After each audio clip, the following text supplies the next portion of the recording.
This is part 2 of the Akashic Records. Previously we talked about what the Akashic Records are. Today we're going to talk about how to access them. Like we said in the previous episode, Akashic Records are our way of understanding that every thought which has ever been thought exists. It can still be accessed, therefore, from any space that you are sitting in. It's not like the Akashic Records exists outside of yourself somewhere. It's not like there's this organization to the universe, some database of information, a place that you go to and then you sort through it for the information you're seeking.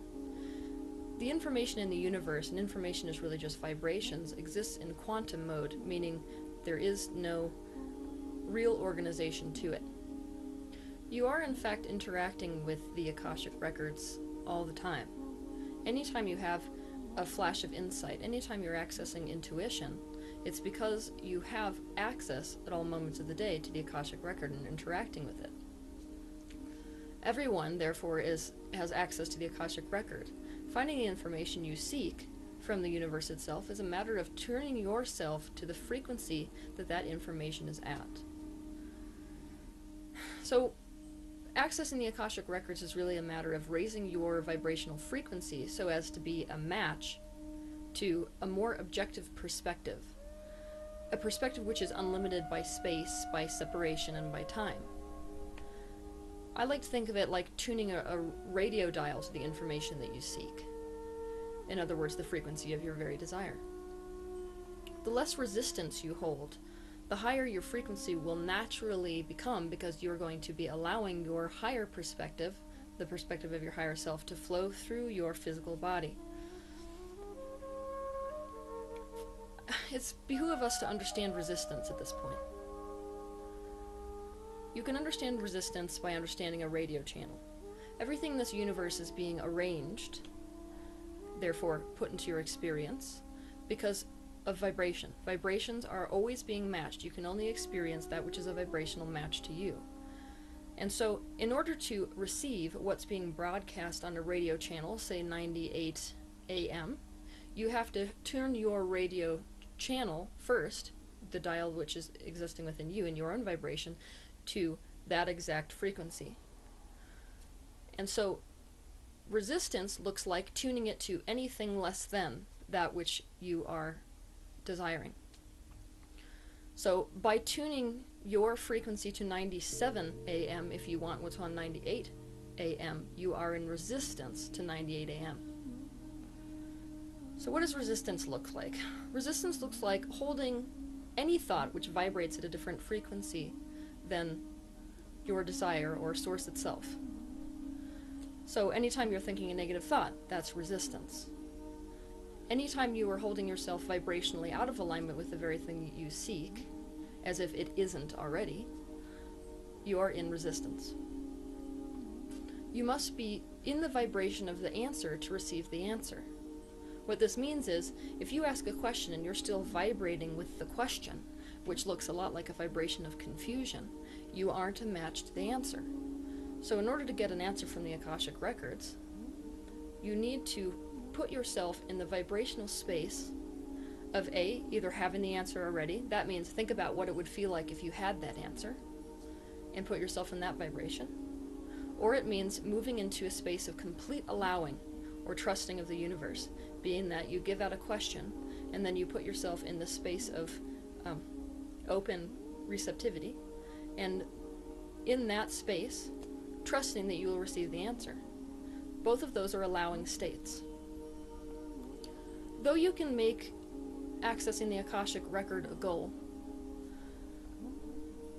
I think that setting a goal like that is a misunderstanding. That the majority of the time that we're talking about these abilities,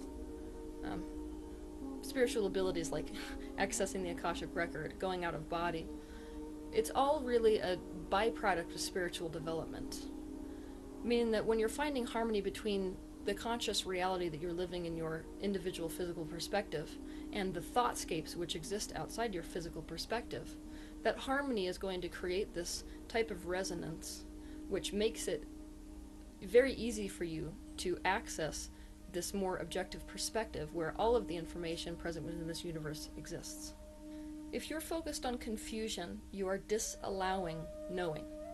If you focus on knowing, you will allow knowing into yourself like a channel. Receiving any information from the Akashic records is channeling, and all beings are channels. You are a channel to the degree that you allow information to flow through you. You want to think of it like water flowing through a channel. What you do to begin moving yourself into the space of being able to access the information you're seeking is in being open to allowing the very channel which you want to access. So that looks like, to begin with, you want to tell the universe, through intention or through a question, what channel you would like to open, what specific information. And then you allow it to flow through you by allowing it. What I mean by allowing is alignment. You can change out the word allowing for alignment in spirituality, because alignment is working yourself into the very frequency of the thing that you are searching for in order for it to then manifest or become an experience for you or a knowing for you. Being in a space of trust is allowing, and working your way into making every thought which goes through your head one which aligns with your desires looks like allowing. It's all about aligning with the very thing which you are seeking. I want to reiterate that when you are receiving information from the Akashic records, you're not going anywhere. Even when you're using out-of-body work, it's not like you're going anywhere. That interpretation of travel is just something that your brain is doing upon re-entry to help you understand the experience, because we understand experience in a three-dimensional way. Otherwise, your third-dimensional brain has no way to understand what you have just experienced above the third dimension. The heart is arguably the most important interface between non-physical reality and physical reality. All information which is coming from the Akash into the human body is coming through the heart first. There have been numerous studies which have been done where a person is hooked up to devices which register activity in the brain and the body. And there are images that are selected at random on a computer and then flashed in front of people. And so there's no way to know what image is going to come up next. They have scary images interspersed with images which would inspire a feeling of safeness within human beings, enjoyable things. And there's no way for the subject to know what's going to come up next. What they found is, not only does the human body respond to the information which is about to come up on the screen before the image appears, what also is happening is that the heart is responding first. So the heart is what is receiving the information from the Akash, and it is then communicating it to the brain, which then communicates it to the entire body. So doing a lot of meditations or work on opening your heart space is a very good way to access the Akashic record. Your questions when you approach the Akashic record will immediately be answered and experienced when you align with the answer and trust the answer that you get. Doubt is a form of resistance.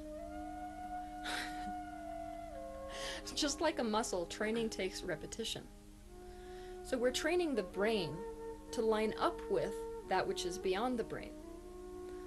With meditation, we can set forth an intention and then settle into a very deep focus of intuitive, open receptivity, a kind of letting go to trust in the universe to immediately deliver. It's an ask and it is given philosophy. The best way to access the Akashic Records is to train yourself to enter a very deep, meditative visualization, trance, or out-of-body state. You want to disidentify with your smaller, singular identity and perspective. One of the best ways that I know how to do this is through a meditation where at first you begin like any other meditation, where you're seeking to find the space between thoughts. At first you'll experience this syndrome called monkey mind, where your thoughts are bouncing all over the place, kind of like a wild monkey on a leash. And if you don't judge that behavior, you just keep pulling your thoughts back to something that you're focused on, like the breath, and pulling it back, then you'll find that the space between thoughts becomes bigger. And pretty soon you can feel yourself settle into this objective perspective. It'll feel like going home. It'll feel like disidentifying with the drama of the third dimension. For some people, they get a sensation of sort of being submersed in this very free space of darkness, a lot like space. That is the open, receptive place where you can access Akashic information. You can access it either in having your questions answered or by direct experiences where you can ask the universe to show you or to experience your previous lives.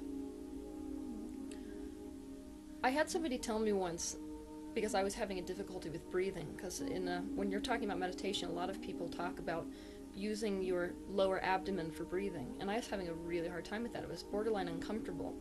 And this person told me, well, the best singers breathe into their back. So if you're having difficulty following your breathing and it's an uncomfortable process for you, when you breathe in, visualize filling your lower back with the air, with a full breath, and then letting go of it that way. If you have trouble during these meditations where you set forth an intention once you reach that objective stillness of meditation, then you want to try to reaffirm, I am ready to know, and I am open to the information. When you feel that feeling of impatience, which happens a lot when people try to access the Akashic Records to begin with, you'll feel that sort of desperacy to get to it, and the feeling of, I'm not doing it, something's going wrong. That very impatience implies that you have distrust for the fact that when you ask, you will receive. So that is your indication, that sort of a sensation is your indication that you need to either reaffirm that you're open and ready to know, or else that you need to drop what you're doing and go at it another time. So here's an example. If you wanted to set forth an intention of saying, I want to experience the life that I was living right before this current life. First, you go into your meditative state where you feel yourself settling into that open receptivity, that very space of freedom which I was describing, the space between thoughts. Once you feel yourself settle into that, you set forth the intention which I just mentioned. I intend to experience the life that I was living right before this life. And then you let yourself settle into an allowing. It's a total vibrational letting go, where you trust that you're going to be taken there. And then, in that space of receptivity, you allow yourself to receive anything in any form that it comes. So it may be coming through the sensations in your body. So maybe if you were strangled in a past life or something, you might feel constriction start to happen around your throat. You may get just images that are out of context, like a cart on a cobblestone road. You want to take note, once you come back out of this experience, of every single thing that you experienced. And then, after you do this again and again, you can get a pretty good idea from something like I just described to you. Snippets out of the Akashic Record. But the better and better you get at this, soon it becomes a full-blown experience where when you ask a question like that, you have this feeling of being drawn inside yourself at a seriously rapid rate, and then maybe just like you would be living in a dreamscape when you're asleep, it's like you open your physical eyes and you're in this entirely other existence. And you can relive that experience either in a very, very long drawn-out way, meaning day-to-day life, or else you can visit the highlights of that specific life. Everything outside the third dimension is controlled with intention. So whatever you think becomes instantaneously. So if you think, show me what is the most important part of this life, you will be fast-forwarded through the high points. So that's an example of the way that you would go about accessing the Akashic record through a deep meditative state, which in my opinion is the best way to get there. I would encourage any of you to go find the techniques that work the best for you. I am not kidding you when I tell you there are thousands of techniques in order to access the Akashic record. There are thousands of meditation techniques. There are thousands of visualizations. There is no right or wrong way to do this. It's all a matter of what feels right to you. So go seek it out. Try everything. Don't limit yourself to one teacher. Limiting yourself to one teacher or looking for all of your information to come through one person is a lot like expecting the universe to operate through a space as small as a straw. The space which the universe has to answer you or to deliver you everything that you're asking for is absolutely unlimited until you define what embodiment that asking must come through.